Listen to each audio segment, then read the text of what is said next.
राजस्थान के बाद पहाड़ों के बाद अब बात करते हैं देश की राजधानी दिल्ली की, क्योंकि दिल्ली में न्यू ईयर से पहले चेकिंग अभियान जोरों शोरों पर चल रहा है। शराब पीकर चलाने वालों की जांच होगी, अल्कोहल मीटर के साथ अभियान चलाया जाएगा। साथ ही हुड़दंगियों पर भी पुलिस ने सख्ती बढ़ा दी है। तो अगर शराब पीकर गाड़ी चलाई तो इस मामले में अब पुलिस एक्शन ली। इसी बीच नोएडा में भी पुलिस अलर्ट मोड पर है। नए साल के जश्न पर सतर्कता बरती जा रही है। बीएनएस की धारा 163 लागू कर दी गई है। तो नोएडा में बिना परमिशन के अगर जश्न मनाया तो महंगा पड़ेगा। किसी भी कार्यक्रम की परमिशन जरूरी है। बिना इजाजत के, बिना अनुमति के आप न्यू ईयर सेलिब्रेशन के लिए कोई आयोजन नहीं कर सकते। नोएडा में जगह जगह जितने भी मॉल्स हैं, जितने भी ऐसे पब्लिक प्लेसेस हैं जहां पर न्यू ईयर सेलिब्रेशन होता है, वहां पर इस वक्त पुलिस की टीम जांच कर रही है।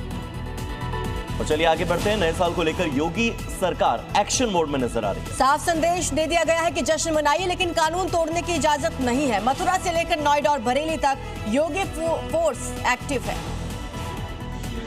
नोएडा में जैसे जैसे नए साल का काउंटडाउन नजदीक आ रहा है, वैसे वैसे पुलिस की सख्ती अब बढ़ती जा रही है। वहीं लखनऊ में भी पुलिस ने डॉग स्क्वाड के साथ फ्लैग मार्च निकाला और हुड़दंगियों को बिना कुछ कहे चेता दिया।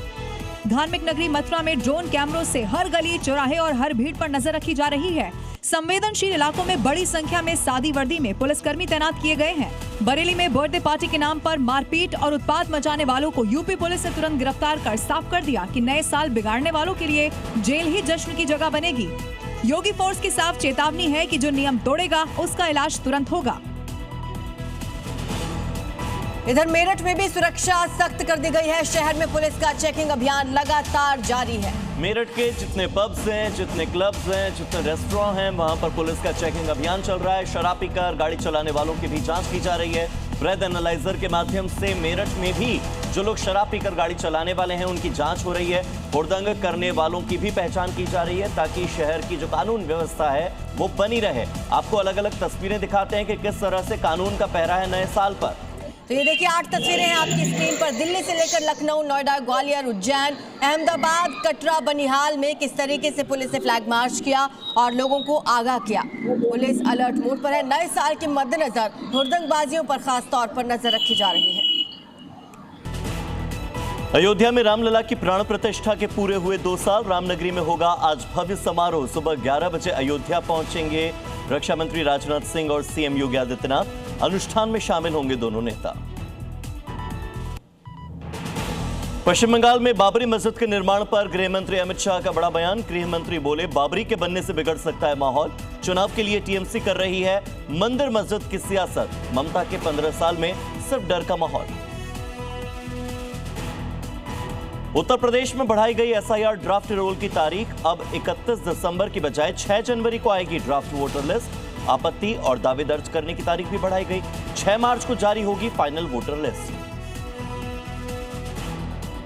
दिल्ली में शराब पीकर गाड़ी चलाने वालों पर शिकंजा। अल्कोहल मीटर लेकर यानी कि ब्रेथ एनालाइजर लेकर उतरी है दिल्ली पुलिस। नए साल के जश्न में हुड़दंग करने वालों पर पुलिस की सख्ती। पौष इलाकों में पुलिस ने चलाया ऑपरेशन। नए साल के जश्न को लेकर यूपी में योगी फोर्स मुस्तैद। नोएडा में बीएनएस की धारा 163 लागू। बिना परमिशन जश्न पड़ सकता है महंगा। लखनऊ, मेरठ, सीतापुर में पुलिस का फ्लैग मार्च। शिमला से लेकर जोधपुर तक नए साल पर उमड़ा सैलानियों का सैलाब। शिमला मनाली पहुंचे लाखों टूरिस्ट। सड़कों पर लगी गाड़ियों की कतारें। जोधपुर में सभी गेस्ट हाउस और होटल हाउसफुल। एक्ट्रेस नुसरत भरूचा के महाकाल मंदिर में दर्शन पर भड़के मौलाना। शहाबुद्दीन बरेलवी रिजवी ने जारी किया फतवा।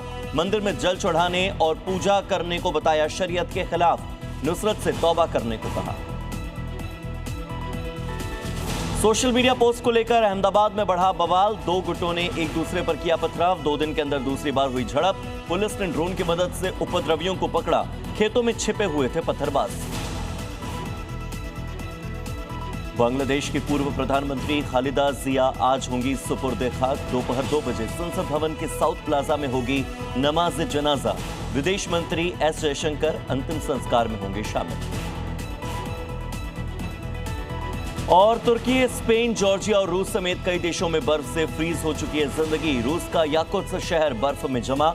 यूक्रेन के खार्किव में बिछी बर्फ की सफेद चादर, तो तुर्की में बर्फ के बीच में फिसल गई कार।